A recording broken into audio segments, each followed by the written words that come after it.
বৈশাখ মাসের শুরুর দিক। প্রচণ্ড দাবদাহে জনজীবন ওষ্ঠাগত। কিন্তু সেদিন বিকেলের দিকে আকাশের ঈশান কোণে ভেসে উঠল একটা কালো মেঘের ছায়া। সকলে স্বস্তির নিঃশ্বাস ফেলল। এই প্রচণ্ড দাবদাহের থেকে অবশেষে মুক্তি ঘটবে।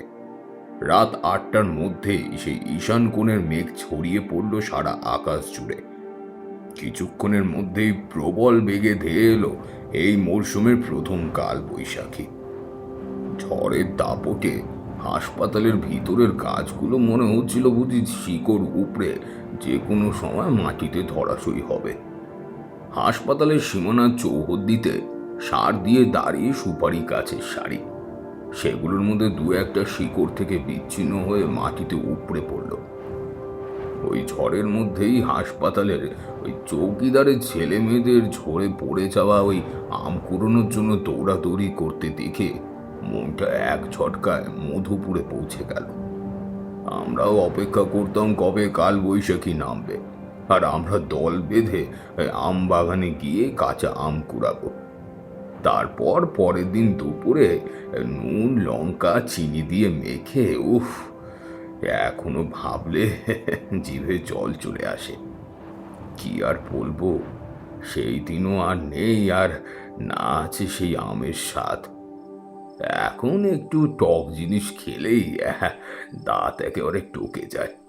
জটিগুলোকে থামিয়ে তনয় বলল, আরে খুড়ো, তুমি তো ফ্ল্যাশব্যাকের থেকে ফ্ল্যাশব্যাকে চলে যাচ্ছ। তোমার দাঁতের ব্যাপারে জানবার এই মুহূর্তে আমাদের কোনো কৌতূহল নেই। ঘটনায় ফেরো। এই হচ্ছে তোমার একটা সমস্যা জটি খুড়ো। তুমি গল্প বলতে বলতে এমন অন্যদিকে ঘুরে যাও না, তোমাকে আবার রাস্তায় ফেরাতে আমাদের বড্ড কষ্ট হয় জানো তো। গল্পের মানে আকর্ষণটাই চলে যায়। তোদের জ্বালাতে বড্ড ভালো লাগে।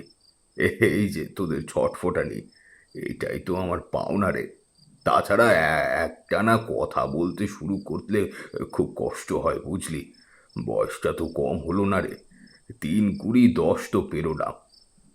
তাই মাঝে মধ্যে ওই কি যেন বলে তোদের ভাষায়, বেরেক নি। এদিকেও তো আকাশ প্রায় লাল হয়ে এসেছে দেখছি। ঝড় তো এখানেও নামলো বলে। দেখো খুড়ো, সারাদিন কলেজ করেছি, ট্রেন থেকে নেমে সোজাই নদীর ঘাটের দিকে এসেছি। খিদেতে না ছুঁচোয় পেটে ডন বৈঠক মারছে। তুমি বললে বলো, নাহলে আমি চললুম। বলেই পল্টু উঠে দাঁড়ায়। পল্টুকে দেখে বলায়ও উঠে দাঁড়িয়ে পড়ে। আমার একই অবস্থা, আমিও চললুম। তোমার ওই ভ্যানতারা শোনার সময় আমার নেই। বৃষ্টি আসছে, সাথে ছাতাও নেই, ভিজে ফিরতে হবে। বিগতিক দেখে জটিখুড়ো বলল, আরে আরে বস বস, তোদের দেখি আর তর্স হয় না রে। আজ যে ঘটনার কথা তোদের আমি বলবো তা আমার জীবনে দেখা সবচেয়ে ভয়ানক ঘটনা। যেটা বলছিলাম, সেদিন ছিল ভয়ানক দুর্যোগ। আমার আবার ছিল সেদিন নাইট ডিউটি। সেই প্রচণ্ড বৃষ্টিতে হাসপাতালের কোয়ার্টার ছেড়ে বেরোতেও পারছি না। বৃষ্টির থেকেও ভয়ের ব্যাপার হলো বজ্রপাত। এমন জোরে জোরে বাজ পড়তে লাগলো যে তার আওয়াজে একেবারে পিলে চমকে ওঠে। কিন্তু ডিউটির সময় হয়ে আসছে, সেখানে তো আর ফাঁকি দেওয়া চলে না। যা থাকে কপালে মনে করে ছাতা মাথায় দিয়ে দুগ্গা দুগ্গা বলে বেরিয়ে পড়লাম। কোয়ার্টার থেকে হাসপাতালের লাশ ঘরের দূরত্ব ওই মেরে কেটে ৩০০ মিটার হবে বুঝলি। ওই দুর্যোগ মাথায় করে ছুট লাগালাম। তারপর কিছু দূর আসার পরে দেখি একটা লোক ঘোরাতে ঘোরাতে কোথায় যেন যাচ্ছে। ভারী অদ্ভুত ঠেকলো ব্যাপারটা। বৃষ্টিতে এখন কোথায় যাচ্ছে? আউটডোর তো কখন বন্ধ হয়ে গেছে, আর ওইদিকে তো কোনো আউটডোর নয়। আমি জিজ্ঞেস করলাম, এই যে শুনছেন, কোথায় যাচ্ছেন আপনি ওদিকে? লোকটা কোনো কথার উত্তর দিল না। সে একইভাবে ঘোরাতে ঘোরাতে চলতে লাগলো। আমি ভাবলাম বৃষ্টির আওয়াজে বোধহয় শুনতে পাইনি। আমি দৌড়ে লোকটির পাশে এসে জিজ্ঞেস করলাম, এই যে মশাই, আপনি এদিকে কোথায় যাচ্ছেন? আউটডোর তো এদিকে নয়, আর আউটডোর তো বন্ধ হয়ে গেছে অনেকক্ষণ। ওইদিকে যান, ওইদিকে গেলে হাসপাতালের এমার্জেন্সি বিভাগ পাবে, ওখানে ডাক্তারবাবু আছেন, দেখিয়ে নিন। আশ্চর্যজনকভাবে লোকটি এবারেও আমার কোনো কথার উত্তর দিল না। সামনের দিকে এগিয়ে চলল। এবারে আর ভদ্রতা না করে আমি বেশ রুক্ষভাবেই তাকে বললাম, এই যে শোনো, কখন থেকে তোমাকে ডাকছি, কথা কানে যাচ্ছে না বুঝি? ওইদিকে যাচ্ছ কেন? ওইদিকে কারো যাওয়া মানা আছে, যাও যাও এখান থেকে। এবারে কথাতে কাজ হলো। লোকটি আমার দিকে এক পাশ ঘুরে দাঁড়ালো। লোকটার মুখের এক পাশ আমি দেখতে পাচ্ছিলাম, পুরো মুখটা দেখতে পাচ্ছিলাম না। ঠিক সেই সময় জোরে শব্দ করে গাছে পিঠে কোথাও বজ্রপাত হলো, আর তার আলোর তীব্র ঝলকানিতে দেখলাম লোকটার মাথা ফেটে গল গল করে রক্ত পড়ছে। গলার কাছে গভীর ক্ষত সৃষ্টি হয়েছে, সেখান থেকেও রক্ত ঝরছে।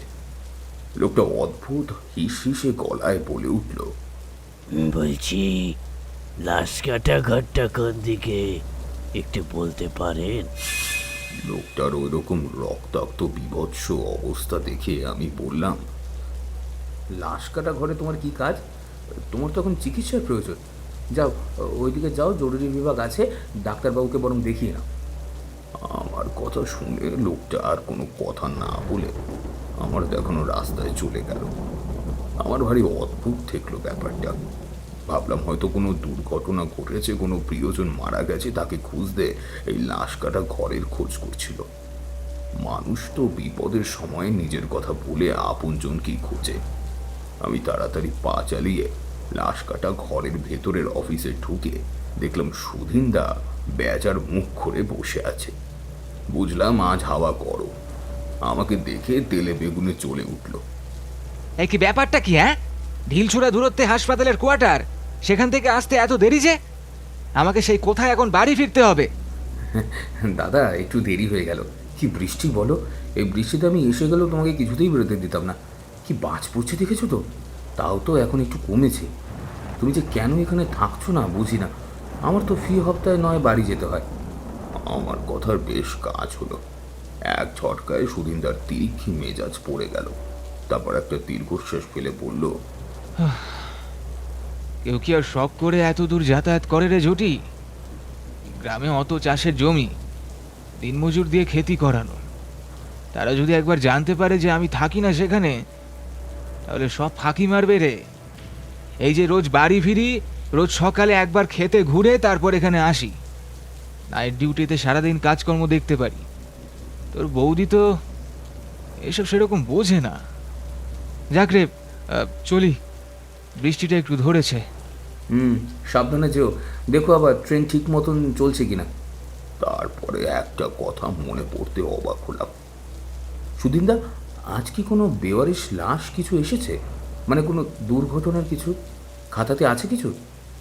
খাতা খুলতে খুলতে মাথা নাড়িয়ে সুদিনদা বলল, না না, আজ একেবারে শুকনো দিন, কোনো কিচ্ছু আসেনি।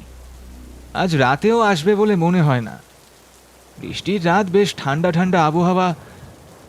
তুই দুটো চেয়ার লাগিয়ে আরামসে টেনে একটা ঘুম দে। বলেই হাসতে হাসতে সুদিনদা বেরিয়ে গেল। আমি পিছনে একটু গলা তুলে বললাম, সাবধানে যেও, আর কাল একটু দেরিতে আসলেও অসুবিধা নেই, ও আমি টেনে দেবো কোন। আমি একটু নিশ্চিন্ত বোধ করলাম।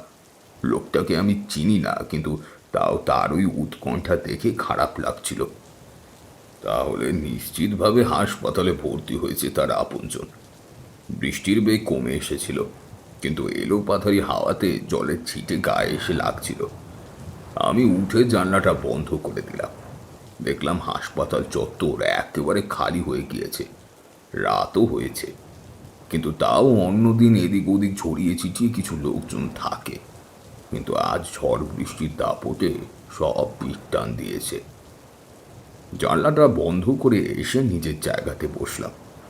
এমনি সময় হাসপাতালের গেটে চোখ পড়তেই বুকটা কেমন যেন ছ্যাঁত করে ওঠে। ভ্যানেতে চাপিয়ে প্লাস্টিক মুড়ি দিয়ে একটা বডি ঢুকছে। তার মানে লোকটা যাকে খুঁজছিল তারই মৃতদেহ হবে। ভ্যান এসে লাশ কাটা ঘরের সামনে দাঁড়ালো। আমি ভ্যান চালককে বললাম, বেওয়ারিশ নাকি? দোক্তা খাওয়া কালো দাঁত বের করে এসে বলল, হ্যাঁ দাদা, বেওয়ারিশ। একটা লোক গাড়িতে ধাক্কা খেয়েছে, সাথে সাথে পরাণ বেরিয়ে গেছে। পুলিশ দাদা সাথে ছিল। বৃষ্টিতে সে যে কোথায় গেল, আমি এবারে একলা মরা নিয়ে কি করি গন্ত। পুলিশ দাদা যে কখন আসবে। সাথে কেউ ছিল নাকি? মানে আর কারোর কোনো চোট লেগেছে? লোকটা এদিক ওদিক দেখতে দেখতে বিরক্তির সাথে বলল, না না, একলাই ছিল, কিন্তু আমি কতক্ষণ এখানে দাঁড়িয়ে থাকবো? এই মরা এখন ভ্যান থেকে নামাবে কে? আমি রেজিস্টার খাতার পাতা উল্টাতে উল্টাতে হাত দিয়ে তাকে দিক নির্দেশ করে বললাম, ওদিকে যাও, ওইখানে হাসপাতালের ডোমের ঘর আছে, ওর নাম বুধুয়া, ওকে ডেকে আনো, দুজনে মিলে মরা ধরে ভেতরে ঢুকিয়ে দাও। পুলিশকে তো আসতেই হবে, আসলে আমি লিখে নেব, না হলে এই ঝড় জলে পুলিশ কখন আসবে সেই আশায় বসে থেকো না। ভ্যান চালক 2 হাত জোর করে বলল, বাঁচালে গো দাদা, ঘরে বউটা পোয়াতি, সকাল থেকে একটাও ভাড়া জোটেনি কপালে, তাই এই মরা তুলেছি ভ্যানে। বউটা জানলে আর আস্ত রাখবে না। কিন্তু তোমার ভাড়া কে দেবে? পুলিশ আসা অবধি তো তোমাকে দাঁড়াতেই হবে। না না, সেই ভাড়া আমি আগেই নিয়ে নিয়েছি। এরা হেব্বি হারামি হয়, পরে আমাকে ভাড়া যদি না দেয়, তাই ভাড়া আগে থেকে হাতে নিয়ে মরা তুলেছি। তাহলে আমি ডেকে আনছি বুধবাদাকে। বলেই সে চলে গেল বধুয়াকে ডাকতে। আমার সামনে ভ্যানে পড়ে রইল প্লাস্টিকে মোড়া একটা বেওয়ারিশ লাশ। নীল প্লাস্টিকের ফাঁক দিয়ে তার পা দুটো শুধু বেরিয়ে আছে। বৃষ্টির জল পড়ে পা দুটো ভিজে গেছে, আঙুল থেকে বৃষ্টির জল চুইয়ে চুইয়ে মাটিতে পড়ছে। মনে মনে ভাবলাম, কিছুক্ষণের মধ্যেই এই পায়ের আঙুলেই নম্বর লেখা হবে, একটা টিকিট ঝুলবে, একটা মানুষের নাম হারিয়ে যাবে চিরতরে, শুধু একটা টিকিট হয়ে যাবে তার পরিচয়। বাড়ির লোক আসলে তাও ভালো, কিন্তু এত বছরের অভিজ্ঞতায় দেখেছি বাড়ির লোক খুব কমই খবর পায়। ইতিমধ্যে বধুয়াকে নিয়ে ভ্যান চালক এসে উপস্থিত হয়। দুজনে মিলে ধরাধরি করে মৃতদেহ লাশ কাটা ঘরের ঠান্ডা খোপের ভেতরে ঢুকিয়ে দেয়। আমি আর ভিতরে যাই না, বধুয়া এতদিনের অভ্যস্ত টোন, ও সবটা জানে। কাজ শেষ করে বধুয়ার ভ্যান চালক ফিরে যায়। আবার চারিদিকে অখণ্ড নিস্তব্ধতা বিরাজ করে, বৃষ্টির শব্দ আর মাঝে মধ্যে বিদ্যুতের ঝলকানি, এছাড়া চারিদিকে একেবারে নিস্তব্ধ। এতদিন লাশ কাটা ঘরে কেয়ারটেকারের কাজ করছি, কিন্তু কোনোদিন এরকম অদ্ভুত অস্বস্তি হয়নি। আজ যেন শরীরটা কেমন ছমছম করতে লাগলো। আমি দুটো চেয়ার জোড়ায় পা তুলে গুছিয়ে বসলাম। এবারে অন্তত অপেক্ষা করতে হবে যে কখন পুলিশ আসে। যতক্ষণ না পুলিশ আসছে আমি লাশের নাম্বার দিতে পারবো না, এমনকি খাতাতেও এন্ট্রিও করতে পারবো না। বসে থাকতে থাকতে কখন চোখটা জুড়ে এসেছিল বুঝতেই পারিনি। হঠাৎ একটা অস্বস্তি হতে চোখটা খুলে দেখি আমার ঘরের বাতিটা অফ হয়ে গেছে।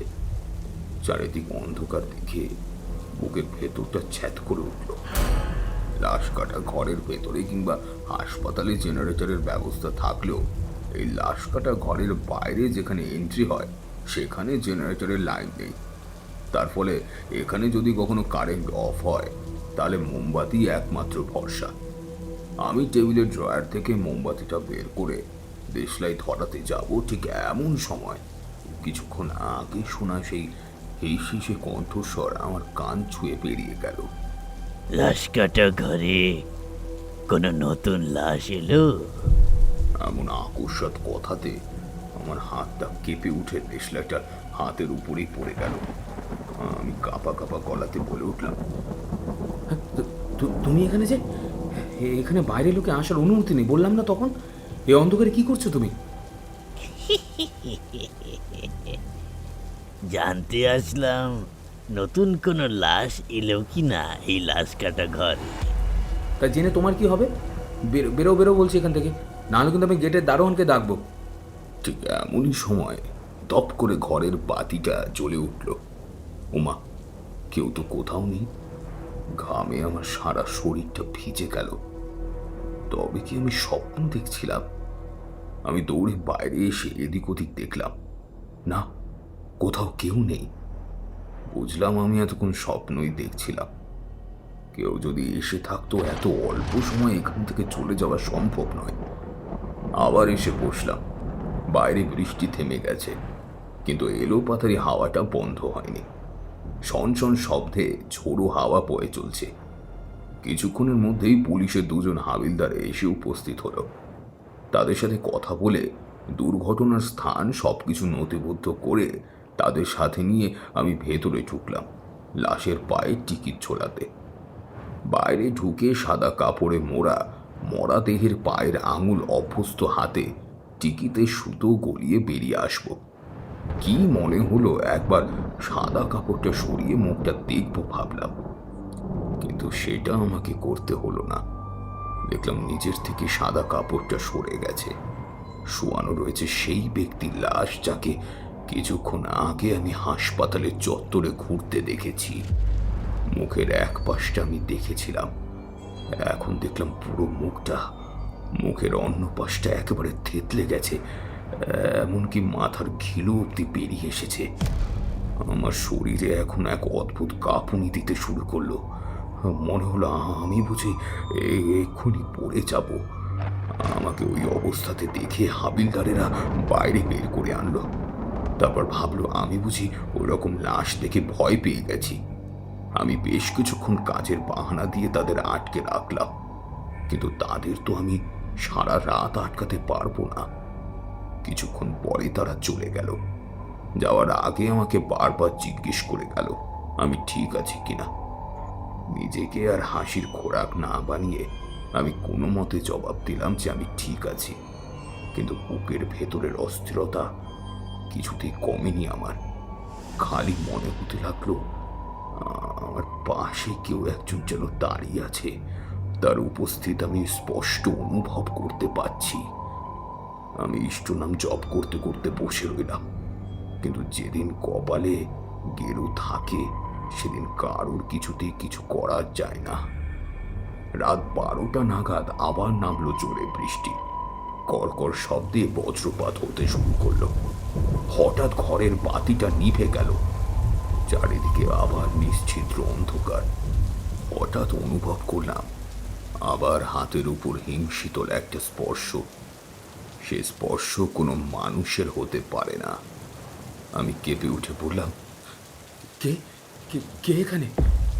বাইরে কোথাও জোরে আওয়াজ করে বাজ পড়ল, সাথে সাথে তীব্র আলোর ঝলকানি। সেই আলোতে দেখলাম ঠিক আমার সামনে দাঁড়িয়ে আছে সেই মানুষটি। না, তাকে আর মানুষ বলা চলে না। কিছুক্ষণ আগেই যাকে লাশ কাটা ঘরে ঠান্ডা বাক্সে বন্ধ করে এসেছি, সেই লাশ আমার সামনে দাঁড়িয়ে আছে। থেতলে যাওয়া মুখের এক পাশ এখন একদম স্পষ্ট। চুইয়ে চুইয়ে ঘিলু পড়ছে তার বুকের উপরে। তারপর তারপর আমার আর কিছু মনে নেই। সকালে যখন জ্ঞান ফিরল তখন দেখি মুখের সামনে বুধুয়া দাঁড়িয়ে আছে। আমাকে এভাবে অচৈতন্য অবস্থায় মাটিতে পড়ে থাকতে দেখে সে ঘাবড়ে গিয়ে কয়েকজন লোক ডেকে এনেছে। তারা বারবার জিজ্ঞেস করতে লাগলো যে আমার কি হয়েছে, কিন্তু উত্তর দেওয়ার মতন অবস্থা আমার তখন ছিল না। কিন্তু সেদিন সুদিনদা ডিউটিতে আসতে পারবে না, সুতরাং আমাকেই ওই শরীর আর মনের অবস্থা নিয়ে আবার ডিউটি করতে হলো। সন্ধ্যাবেলার দিকে ওই ব্যক্তিটির বাড়ির লোক খবর পেয়ে বডি নিতে আসলো। দেখলাম লোকটির বউ ছেলে সবাই এসেছে। শৈশাবুদের পরে বডি ছেড়ে দিতে হলো। আমার সামনে দিয়ে ধীরে ধীরে বেরিয়ে গেল তারা সেই লাশটা নিয়ে। আমার সামনে দিয়ে নিয়ে যাওয়ার সময় মুখের কাপড়টা যেন নিজের থেকে খানিকটা সরে গেল। আমি স্পষ্ট দেখতে পেলাম লাশের বন্ধ চোখটা খুলে গেল, আর তার মুখে একটা মৃদু হাসি ফুটল, যেন সে বলতে চাইছে, চললাম স্যার।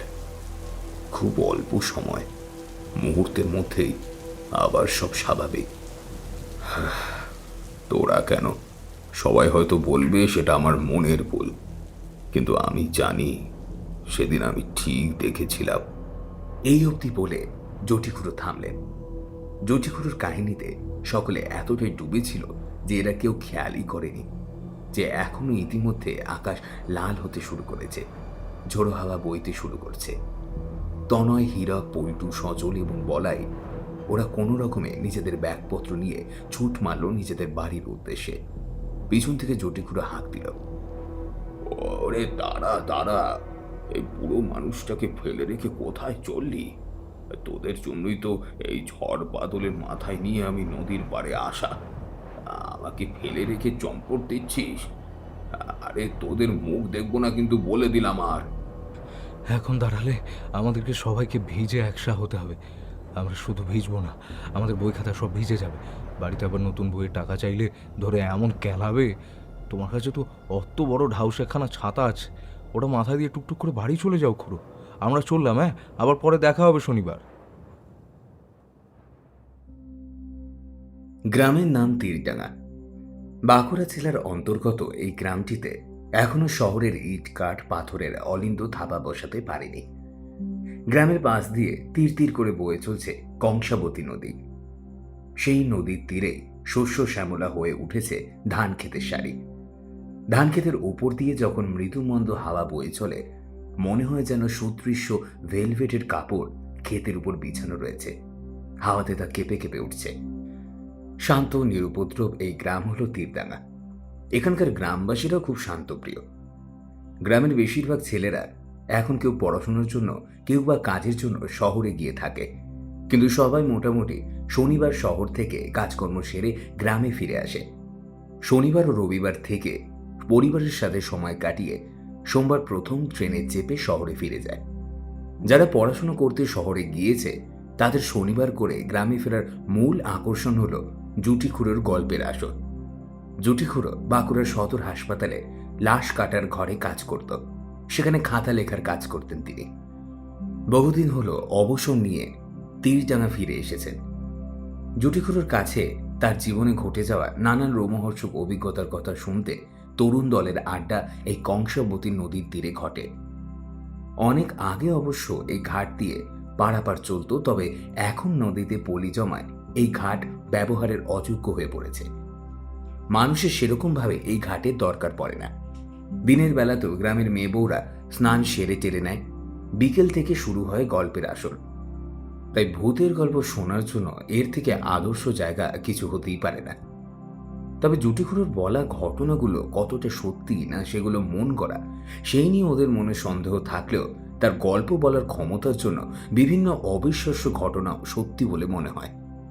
কিন্তু এই তীরডাঙ্গারও একটা কালো ইতিহাস আছে, যেটা নিয়ে কেউ কখনো কথা বলতে চায় না, কারণ ওই নিয়ে কথা বলা এই গ্রামে নিষিদ্ধ। গ্রামের শেষ প্রান্তে একটা পুরনো কবরস্থান আছে। শেষ প্রান্তে কোনো মানুষজনের বসতি নেই।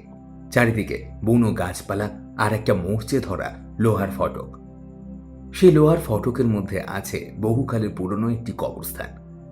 গ্রামের মানুষ দিনের বেলাতেও সেই রাস্তা দিয়ে খুব একটা যেত না, কারণ বহু বছর ধরে একটা অদ্ভুত ঘটনার সাক্ষী থেকেছে গ্রামের বহু মানুষ।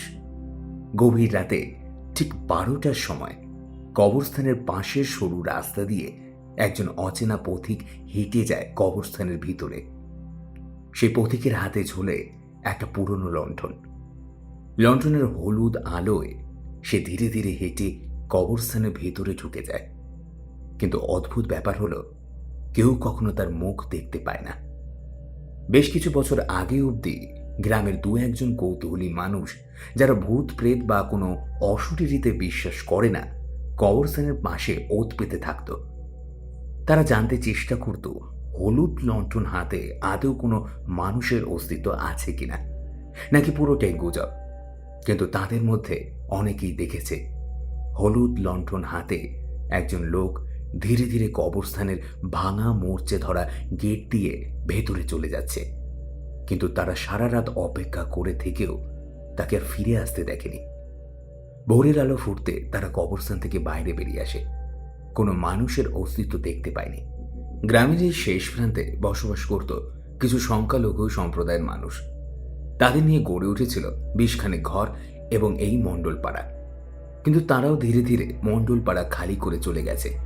তার ফলে গ্রামের এই শেষ প্রান্তটা হয়ে উঠেছে জনমানবহীন জঙ্গল আগাছাতে ভরা একটি ভৌতিক অঞ্চল, যেখানে রাতের বেলা তো দূরের কথা, ভোরের বেলাতেও কেউ আসতে সাহস পায় না। এমনকি এই অঞ্চলের সম্পর্কে গ্রামের মধ্যে কেউ কথা অবধি বলে না। সজল পল্টু এরাও জন্ম স্তক শুনে এসেছে এই রহস্যময় কবরস্থানের কথা। তাদের কাছেও নিষেধাজ্ঞা আছে, কেউ যেন ওদিকে কখনো না যায়, ওই কবরস্থান সম্বন্ধে কোনো কথাও যেন না বলে। কারণ কবরস্থানের সম্পর্কে কথা বললেই তাদের সংসারে ঘোর অমঙ্গল নেমে আসবে এবং কারোর না কারোর মৃত্যু ঘটবে। পরের শনিবার সজয়, তনয়, পল্টু এবং বলাই এই গল্পের থেকে অর্থাৎ কংসাবতী নদীর ঘাটে পৌঁছাতে বেশ দেরি হয়ে যায়। সেদিনও ঝড় বৃষ্টির প্রবল দাপট থাকায় রেল স্টেশনে পৌঁছাতে অনেক দেরি হয়ে গিয়েছিল। তার ফলে ওদের আড্ডার থেকে পৌঁছাতেও সকলেরই বেশ দেরি হয়ে যায়। কিন্তু অবাক কাণ্ড, সেখানে পৌঁছে তারা দেখে তখনও জুটিখুড়ো এসে পৌঁছায়নি। যদিও বৃষ্টি তখন পড়ছে না, কিন্তু আকাশ লাল হয়ে আছে, অর্থাৎ যে কোনো মুহূর্তে আবার ঝেঁপে নামবে। কিন্তু আগেও অনেক ঝড় বাদল গেছে, জুটিখুড়ো কখনো এখানে না এসে থাকেনি। ওদের যেরকম গল্প শোনার নেশা, জুটিখুড়োরও তেমনই গল্প বলার নেশা। সচল বেজার মুখ করে বলে উঠল, কি রে বল্টু, কি হলো বলতো? এখনো যে খুড়োর দেখা নেই। আমিও তাই ভাবছি, খুড়োর আবার গোঁসা হলো নাকি? গোঁসা কেন হবে? কি করেছি আমরা?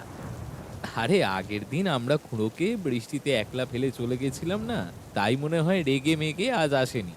এগুলো খুড়োর ভারী ছেলে মানুষই না বল? হ্যাঁ, ওনার কাছে তো ছাতা ছিল, আমরা ভিজে গেলে আমাদের বইপত্র ভিজে যেত না। আর কিছুক্ষণ অপেক্ষা করব, তারপরে আমরা চলে যাব। আমরা সারাদিন কলেজ করে হাঁপাতে হাঁপাতে এখানে এলাম, আর ওনার কোনো পাত্তা নেই।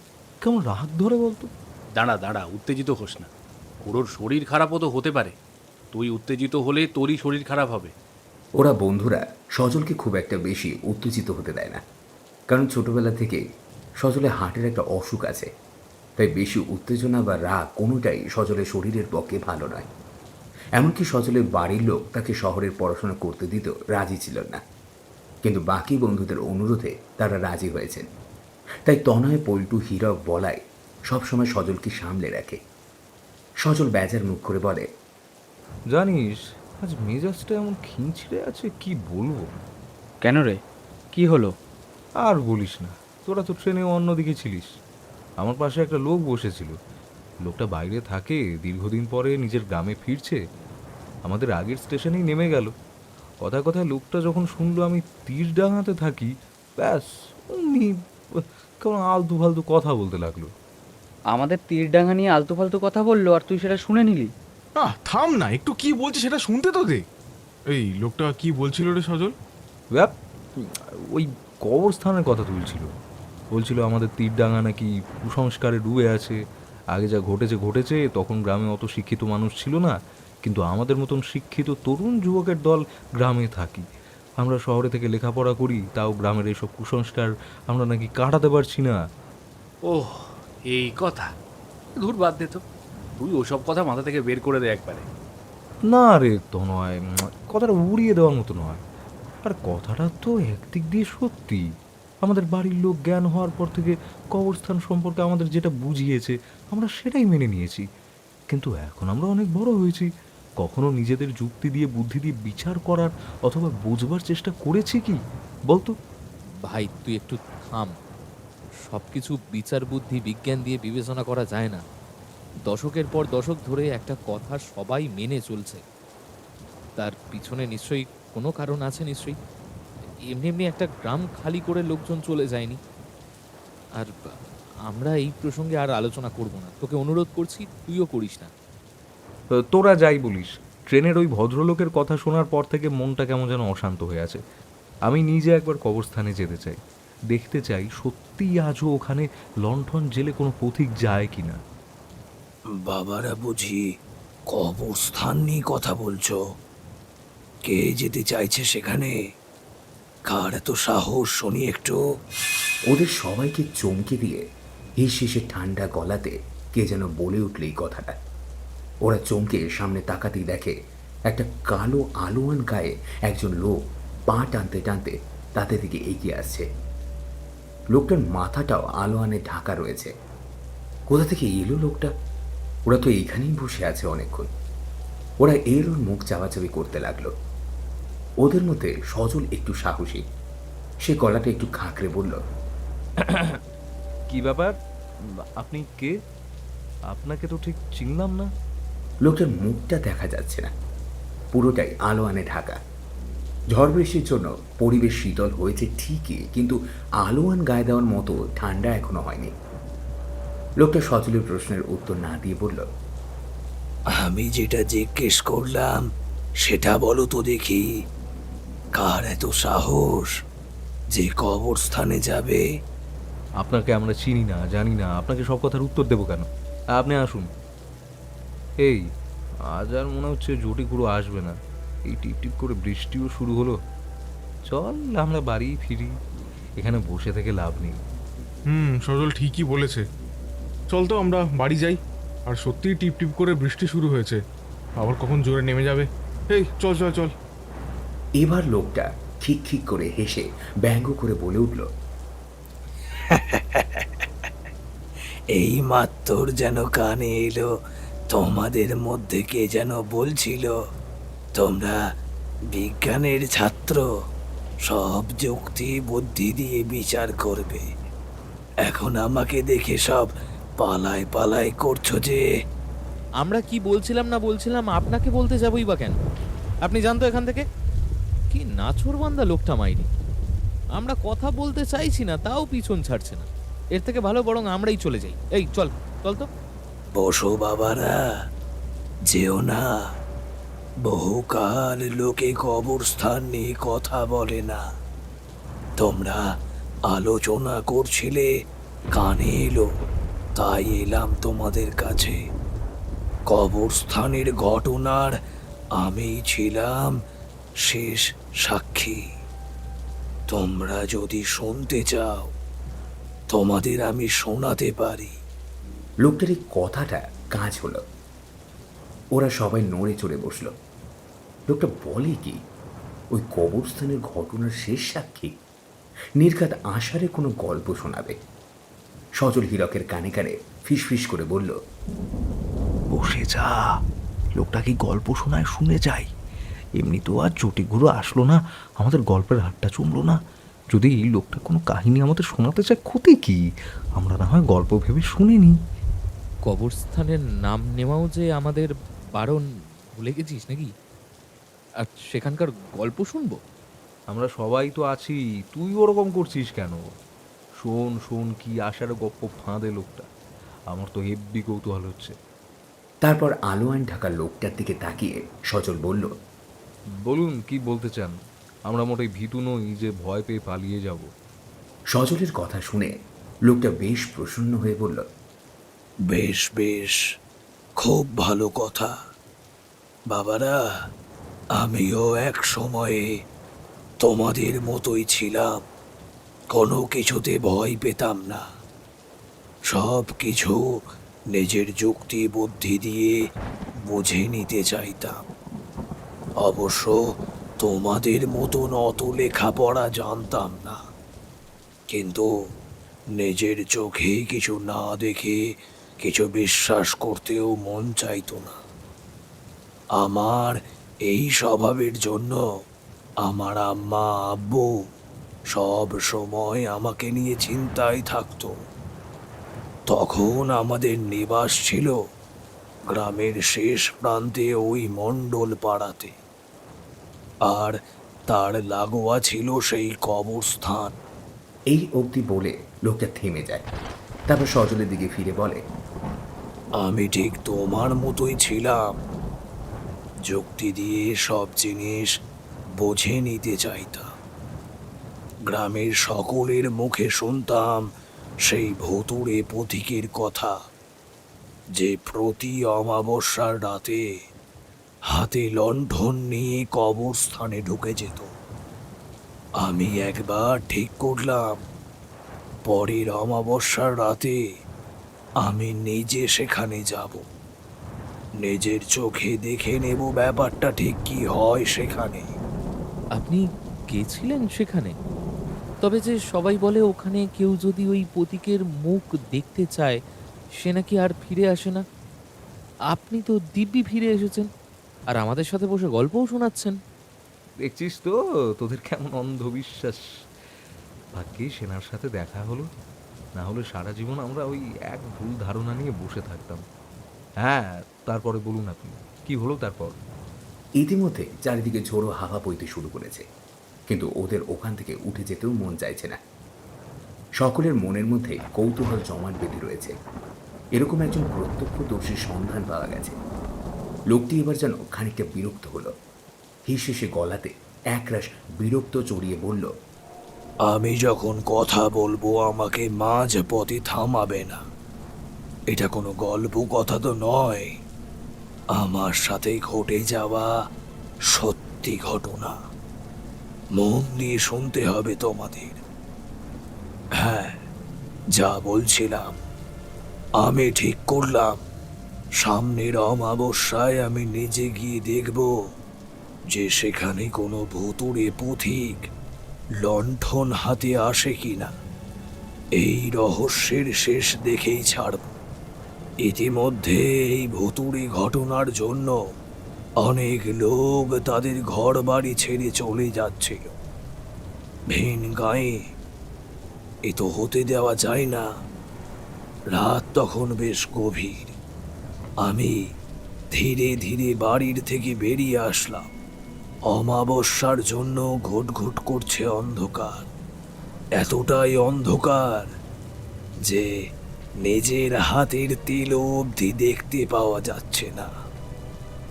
আমি কবরস্থানের কাছে গিয়ে একটা বট গাছের আড়ালে চুপ করে দাঁড়িয়ে রইলাম। সেদিনও ছিল আজকের মতন দুর্যোগের রাত। সন্ধ্যার থেকেই ঝড় বৃষ্টি শুরু হয়েছে। ঘন ঘন বজ্রপাত হয়ে চলেছে। বেশ অনেকক্ষণ হয়ে গেছে আমি সেখানে দাঁড়িয়ে। কোনো পথিকের দেখা নেই। ঠিক এমনি সময়ে খুব একেবারে কাছে এক বিকট বজ্রপাতের শব্দে আমার কানে তালা লেগে গেল। সেই শব্দ এতটাই জোরে হয়েছিল যে মনে হলো বুকের ভেতরে শিল বাঁধল। শরীরে এক অদ্ভুত যন্ত্রণা হতে লাগলো। আমি বুঝে উঠতে পারছিলাম না ঠিক কি করব। শরীরের জ্বালা যন্ত্রণা এতটাই বেড়ে গেছিল যে এক জায়গাতে দাঁড়িয়ে থাকা সম্ভব হচ্ছিল না। বাড়ি ফিরে যাব কিনা ভাবছি, এমনি সময়ে চমকে দেখলাম বৃষ্টির মধ্যে দূর থেকে এক বিন্দু আলো যেন ধীরে ধীরে এগিয়ে আসছে। কাছে আসতে দেখলাম লণ্ঠন হাতে এগিয়ে আসছে একটি লোক, কিন্তু লোকটির মুখ একেবারেই ঝাপসা। মুষলধারার বৃষ্টির মধ্যে লণ্ঠনের শিখা কিন্তু এতটুকুও কাঁপছে না। ব্যাপারটা আমার ভারী অদ্ভুত ঠেকল।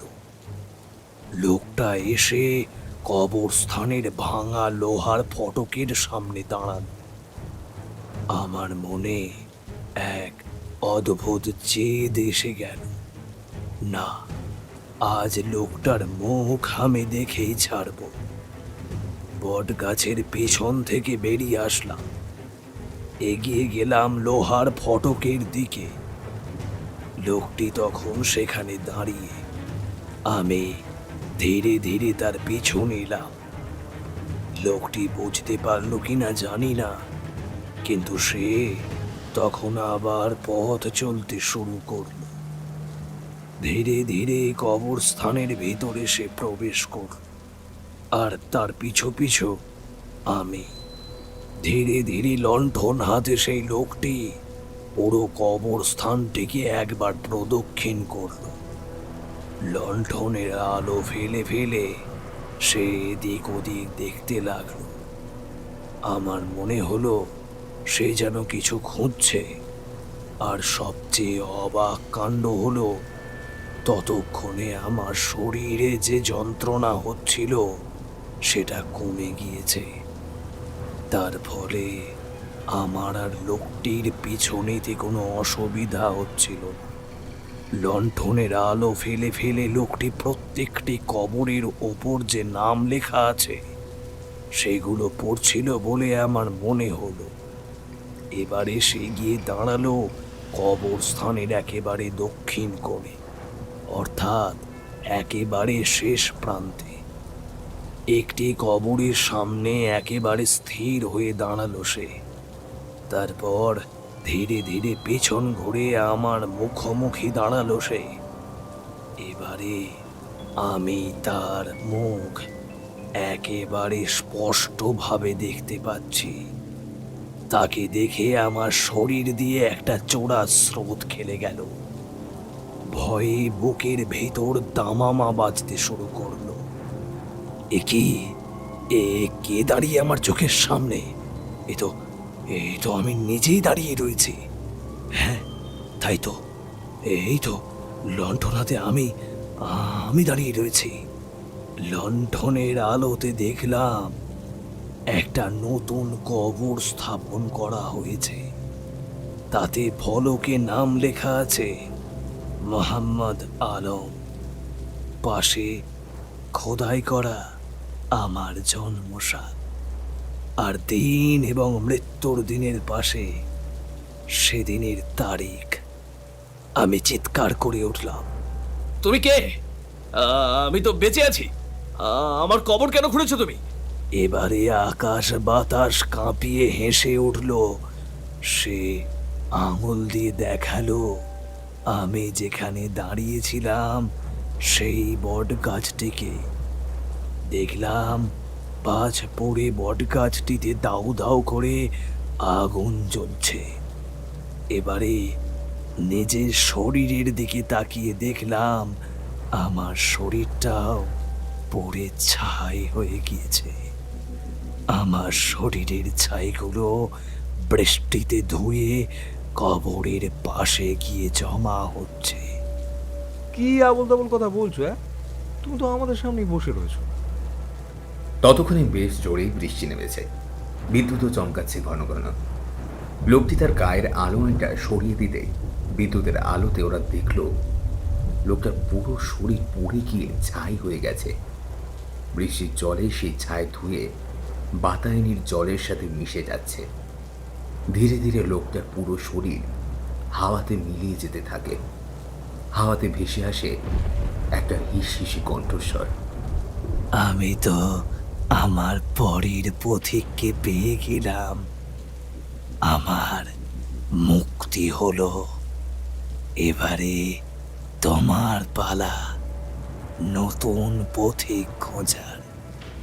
যতদিন না নতুন পথিক আসছে, তুমি কবরস্থানের রক্ষক হয়ে গেলে।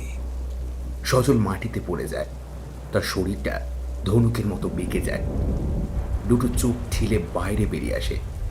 অঝোর ধারায় রক্ত চোখ দিয়ে গড়িয়ে পড়ে বৃষ্টির জলে তা মিশে যায়।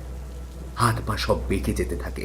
ছটফট করতে করতে একসময় স্থির হয়ে যায় সজলের দেহ। পল্টু, তনয়, হীরক, পলায় কেমন যেন একটা ঘোরের মধ্যে স্থবির হয়ে দাঁড়িয়ে থাকে। তাদের চোখের সামনে তাদের প্রিয় বন্ধু এরকম অবস্থা দেখেও তাদের কোনো ঘোর কাটে না। আজও তীরটাঙ্গার কবরস্থানের পাশে দাঁড়িয়ে আছে বজ্রপাতে পুড়ে যাওয়া একটা বট গাছ। আর কবরস্থানের দক্ষিণ কোণে জায়গা করে নিয়েছে একটা নতুন কবর। কিন্তু নামেই জায়গাটা খালি কেন, তার উত্তর কারোর জানা নেই। লোকে বলে নতুন পথিক হিন্দু বলে তার নাম খোদাই নেই। আবার আজও অমাবস্যার রাত, মুষলধারায় বৃষ্টি পড়ছে। গভীর রাতে লণ্ঠন হাতে এগিয়ে চলছে একটা পথিক। বৃষ্টিতেও তার লণ্ঠনটা নিভে যাচ্ছে না, কিন্তু দূর থেকেও তার পিছে বইয়ের ব্যাগটা স্পষ্ট দেখা যাচ্ছে। পরের পথিক কে হবে যে সজলের জায়গা নেবে কবরস্থানের রক্ষক হিসাবে?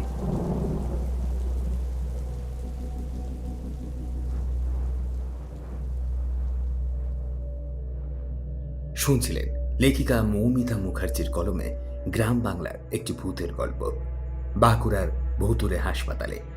গল্প পাঠিয়েছিলাম আমি, দিব্যেন্দু দাস। অন্যান্য চরিত্রে ছিল অতনু, অভিক, দিব্যেন্দু গোস্বামী, পার্থ, অরণ্যদেব, রাহুল, শান, সৌরভ, সৌভিক এবং শুভঙ্কর। গল্পের পোস্টারে ছিল চিত্রা। কেমন লাগলো আপনাদের আজকের এই গল্পটি? জানাবেন কিন্তু আমাদের ইউটিউব কমেন্ট সেকশনে, এবং আপনারা কোথার থেকে আমাদের গল্পগুলোকে শুনছেন সেটাও জানাতে ভুলবেন না আমাদের এই ইউটিউব কমেন্টে। আর আমাদের এই গল্পগুলো যদি আপনাদের ভালো লেগে থাকে তাহলে প্লিজ আপনাদের কাছে একটাই অনুরোধ, গল্পগুলি যতটা পারুন আপনারা শেয়ার করুন। দেখা হচ্ছে অন্য কোনো গল্পে, ততক্ষণের জন্য ভালো থাকুন, সুস্থ থাকুন, আর সঙ্গে রাখুন আপনাদের এই প্রিয় বঙ্গকথা ইউটিউব চ্যানেলকে।